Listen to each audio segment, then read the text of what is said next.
President-elect Donald Trump was sentenced Friday morning in a New York court more than 7 months after he was convicted on 34 counts of falsifying business records. Judge Juan Merchan handing down a sentence of unconditional discharge, meaning the president-elect's conviction will stand, but he will not receive any punishment, meaning no prison time, no fines, and no probation.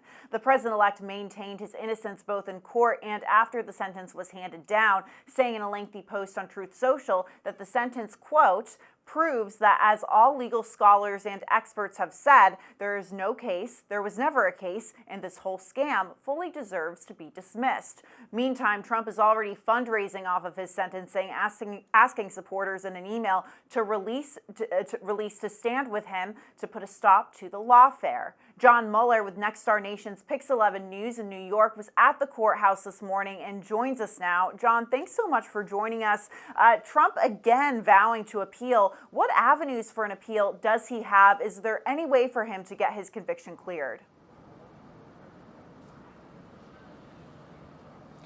It's possible. You know, the Supreme Court, of course, struck it down, the sentencing last night, by being sentenced, which is what he desperately did not want to happen. It does open up a legal avenue to his team where he can now essentially try to appeal the verdict.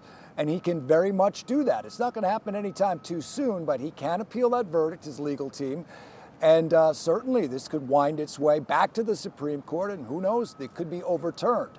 But again, this is something Donald Trump did not want. 10 days before going into office, he is going to go into office with the state and being the first sentenced, convicted felon. And that is just something that's not going to go away anytime too soon. What does Judge Merchan have to say about this decision? I mean, he cited the presidential election in his statement announcing the decision. Yeah, Judge Merchan and even the New York prosecutors, basically, they know the extenuating circumstances here. This is a president, this is a man who's going to be president in 10 days. They're well aware of that. I think Judge Merchan, he made it very clear that he wanted to dignify the jury's process, all the hard work they put into this case, all the hard work the prosecutors put into this case. He didn't want to wait for sentencing 4 years from now.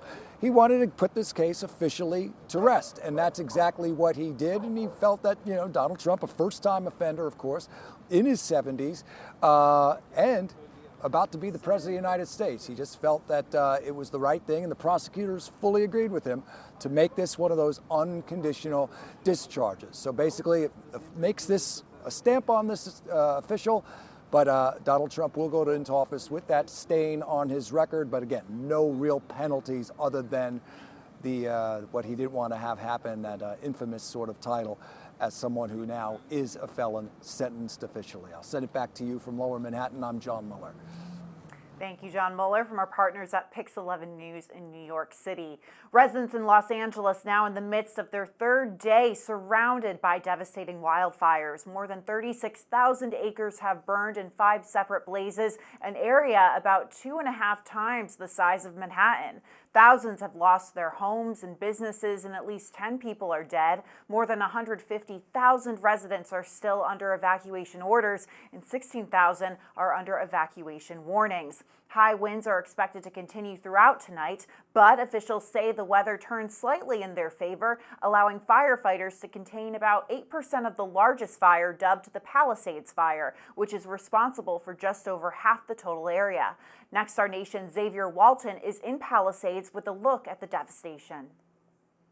So the sun is up now, and obviously it is still very smoky. Thankfully, the winds have died down, but families and people who live in this community are starting to get a clear picture of all that happened here in the last few days. You know, we're just going to walk around here. This home, obviously, it went up in flames, and you could still see, I mean, smoldering. I can't even tell you what used to be here. I'm trying to look out for appliances, and really, this is all that's left. I believe that may be, I don't know, an oven right there in the middle, some sort of tub as well.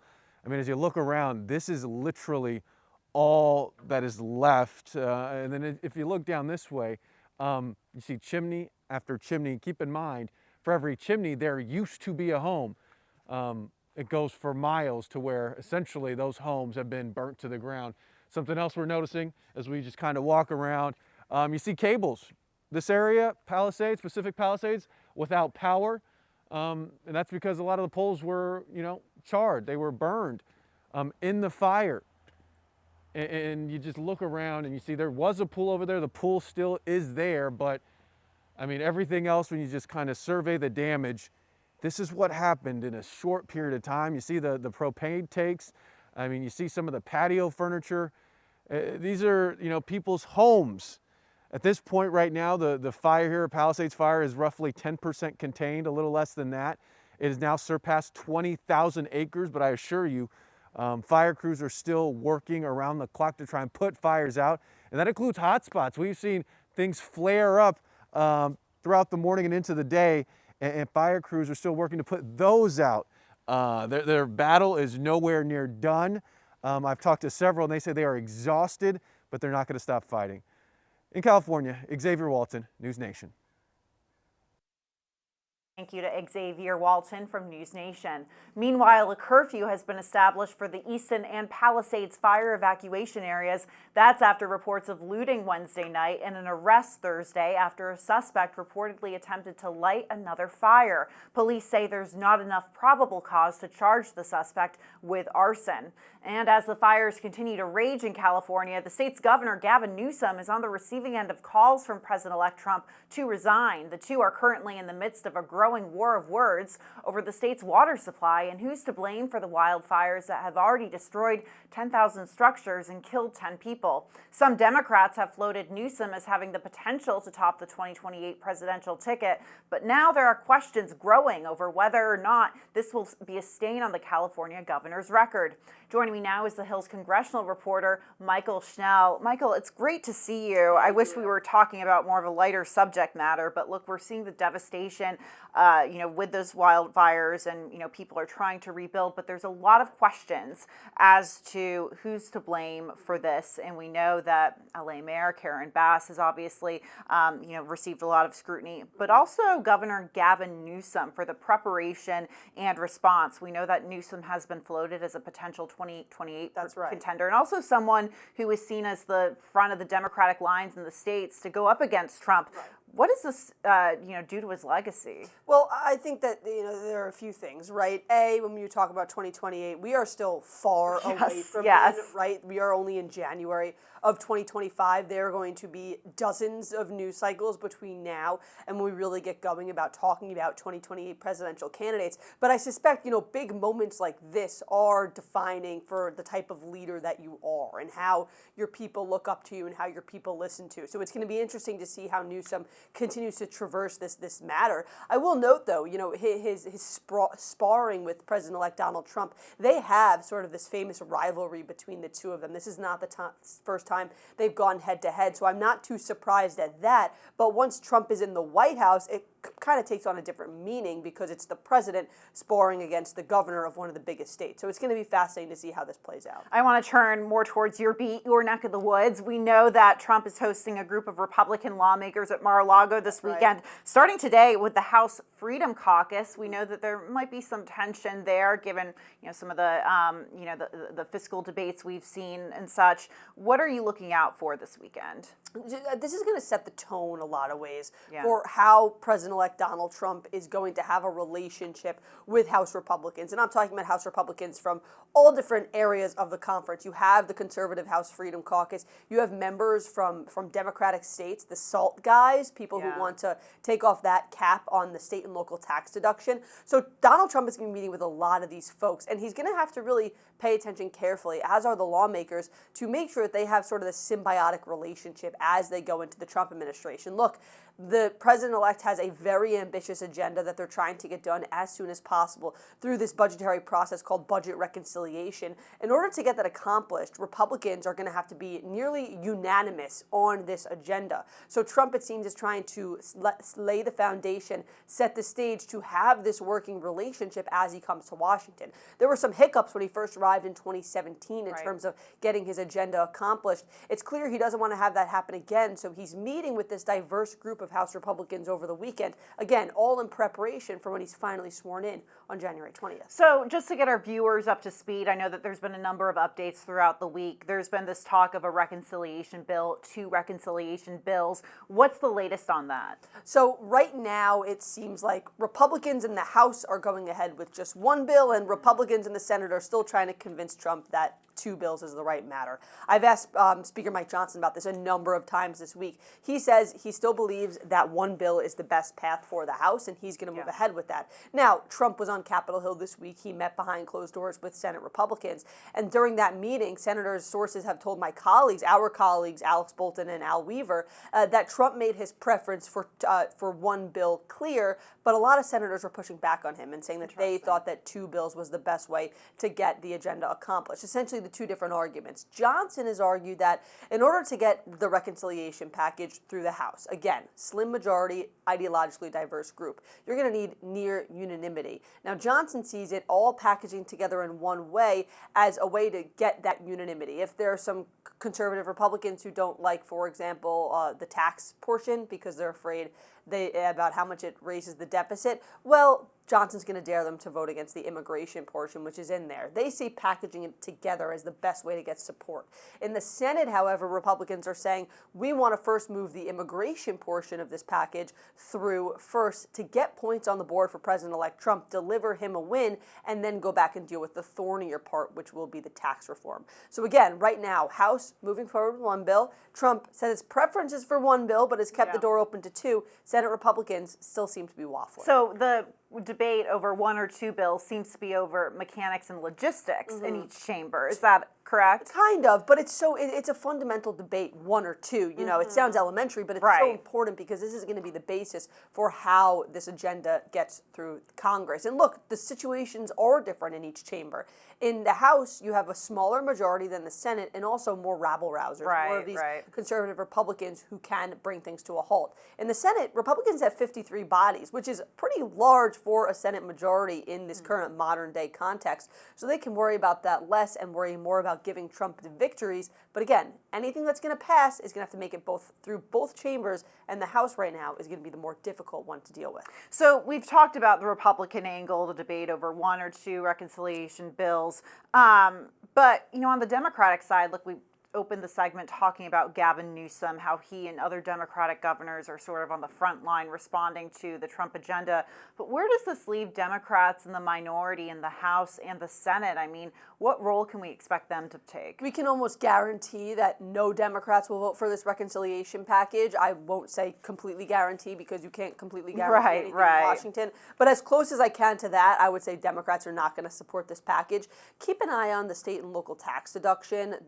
There's state and local tax deduction in the 2017 Trump tax cuts. A cap was put on that. Now there are a number of lawmakers in both parties from some of those high tax blue states like New York, like New Jersey, like California, who are trying to do away with that SALT cap. It's a bipartisan issue. So there have been Democrats, for example, Pat Ryan, a Democrat from New York, said that he actually put out a letter asking to be invited to Trump's meeting this weekend at Mar-a-Lago with the SALT members. Interesting. Likely not going to happen. Right. It's a bipartisan issue, but this is going to be one component of a very large, sprawling package.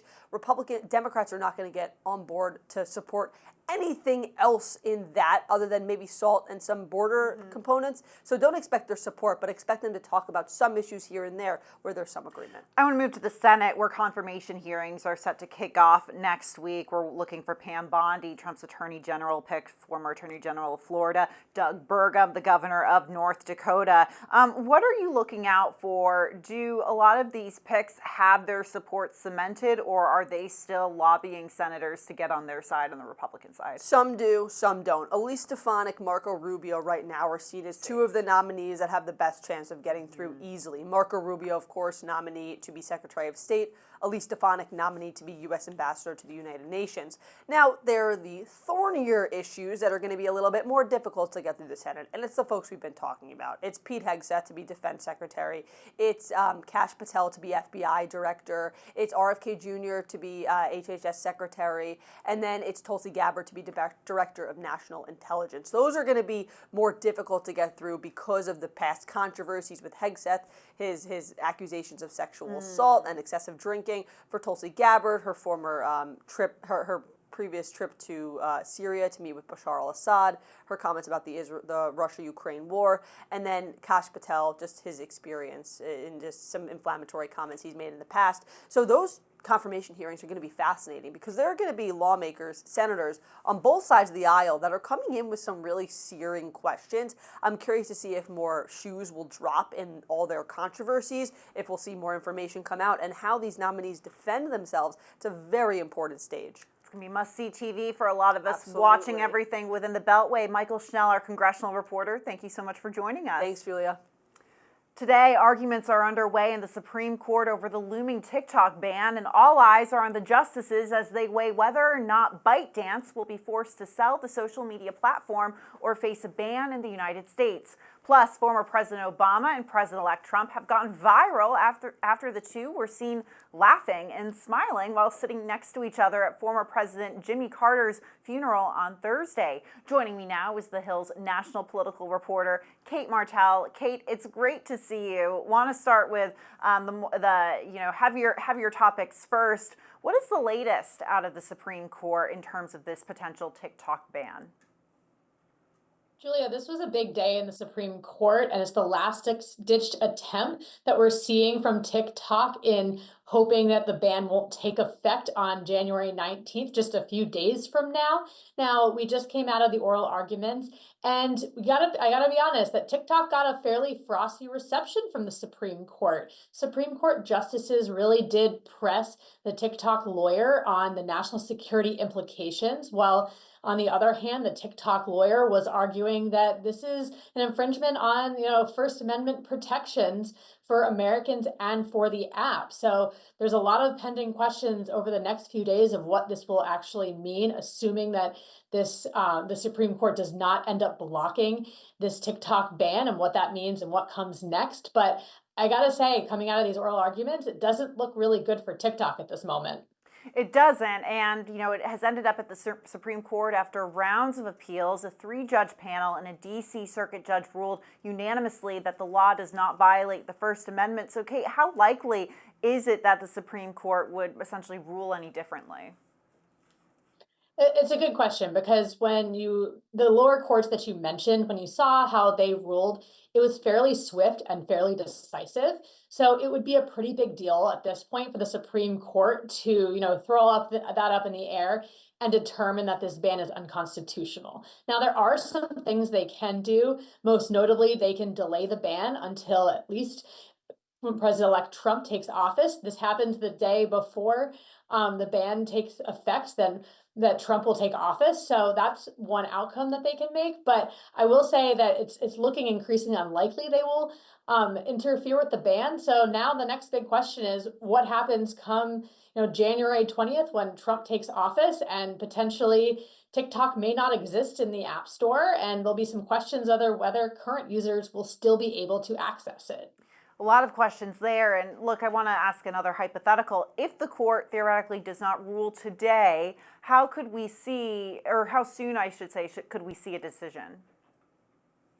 Julia, we're going to expect this decision sometime by the end of next week. Now, this is obviously very expedited, and I'm sure that justices will need some time to formulate their opinion, but we're very much on the clock. We're only a few days away from the January 19th ban. So I think I would personally expect it probably around the end of next week because the ban will take effect next Sunday, and the last day of business should, in theory, be next Friday. So I'm going to be watching out for Friday, potentially sooner, but there is also a lot to unpack here for the justices. So you mentioned what happens if Trump were to, take office and the app is no longer in the App Store. Who has access to the app? So theoretically, could the Trump administration decide not to enforce the law?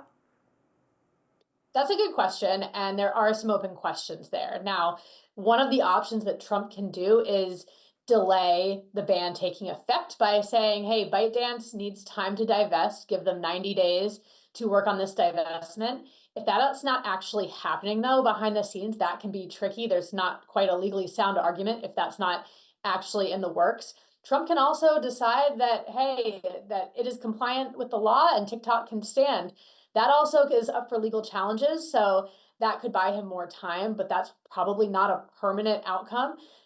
besides that, there's honestly not that much that President-elect Trump can do. He can work at his calls on Capitol Hill and try to get legislators to try to undo the ban. But at the end of the day, it is Congress that passed this law easily, and it's Congress that would have to undo it. I want to switch gears to former President Jimmy Carter's funeral service at the Washington National Cathedral on Thursday. It brought together all 5 living presidents, a rare occurrence, and there were some notable moments. Obviously, George W. Bush belly tapping President Obama. It's always fun to see those little interactions. But what were the biggest headlines out of this event? Yeah, the people watching at this funeral, Julia, was fascinating to watch, particularly the body language. You couldn't hear these interactions. Now, one of the biggest moments is obviously, like you mentioned, when George Bush belly tapped Obama, like you can see on the screen. They have a very friendly relationship, cordial relationship. But I think the headline that's getting the most attention is when you saw former President Obama having a fairly cordial chat with President-elect Trump. They are not exactly friends politically, and they were seated next to each other, were chatting, and at times we saw some laughing. And one of the more interesting parts is at a moment you see Vice President Harris turn back, see this interaction happen, turn back to the front, and noticeably sigh. So while you couldn't hear what was going on, this funeral really did show some really awkward dynamics and some tension, even though just reading the body language when you couldn't hear what was actually happening. Yeah, the lip readers were certainly working overtime yesterday. I want to move to another awkward, interaction yesterday. Former Vice President Mike Pence was seen shaking Trump's hand. Is this the first time they have been seen in the same room as each other since the end of their administration? We know that the two obviously clashed over the election results and Pence's decision to certify those election results in 2020, and on January 6th, 2021, his life was notably put in danger. It was, and this is the first time that the two have been in the same room and have greeted each other. It was a fairly tense moment. We saw the former vice president stand up and greet and shake hands with President-elect Trump. Now, Mike Pence did that, but his wife, Karen Pence, remained seated. And I think that, the body language of that shows there is still, a lot of tension. Like you mentioned, their relationship came to a very bitter end on January 6, 2021, when former Vice President Mike Pence refused to block the certification of President Biden's election win. So you're in a moment like this in a funeral where you put politics aside, and the two of them very much did that, but you can really read what's happening there. And I think by Karen Pence still remaining to be seated and not even making a moment to stand up and put politics aside, that shows just how much tension there still is, and it shows how much this came to a bitter end after them being allies for so long. And now he's very much on the outs politically. Absolutely. I want to switch gears and go over to Capitol Hill. A little over 1 month after President Biden pardoned his son Hunter, House Judiciary Chairman Jim Jordan is saying he plans to continue a criminal probe into the president's son. Kate, will the pardon serve as a total shield over Hunter, or are we beginning to see the type of scrutiny the Biden family will face from Republicans after he leaves office? So when President Biden did issue that rare pardon of his son, it was considered a blanket pardon, a blanket shield. But now we're seeing, as you head into the next 4 years, that's likely not going to shield him from everything.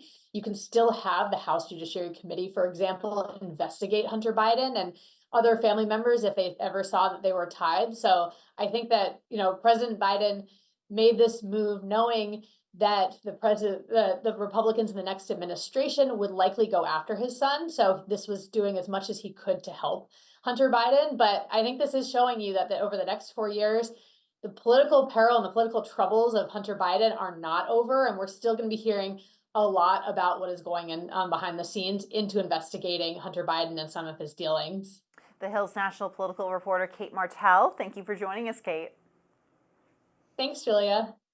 A federal judge in Kentucky has struck down Title IX rules implemented by the Biden administration nationwide, ruling the new regulations violate the Constitution. The rules sought to expand non-discrimination policies for LGBTQ students and modified sex discrimination to include gender identity and sexuality. Over a dozen GOP-led states sued the Biden administration over the changes. Those states argued the rules undermine the law's original intent of equal opportunities for men and women. In addition addition to the lawsuits, the expansion had already been halted in 26 states. The ruling leaves the opportunity for President-elect Trump to create his own changes once he returns to office. The U.S. added a whopping 256,000 jobs during December. That's according to new data from the Labor Department. The latest figures show that the unemployment rate also ticked down to 4.1%. The report indicates the economy is surpassing expectations to end 2024, capping off a year of strong jobs gains. Economists projected 155,000 jobs would be gained, and the unemployment rate would sit at 4.2%. The numbers come as bank officials are looking out for an inflation surge in response to President-elect Trump's proposed trade and immigration policies. More than 7 in 10 Americans think the future of democracy is under threat. That, according to a new Marist poll released on Thursday. 26% of those surveyed did not see a threat, with 1% saying they were unsure. The answers were split ideologically, with Democrats more likely to say there is a threat than independents and Republicans. The numbers are down from 2023, when 87% of respondents said there is a serious threat. That's today's Daily Debrief. I'm Julia Manchester. Be sure to like, share, and subscribe to The Hill's YouTube channel. And come back here soon for the intersection between politics and policy.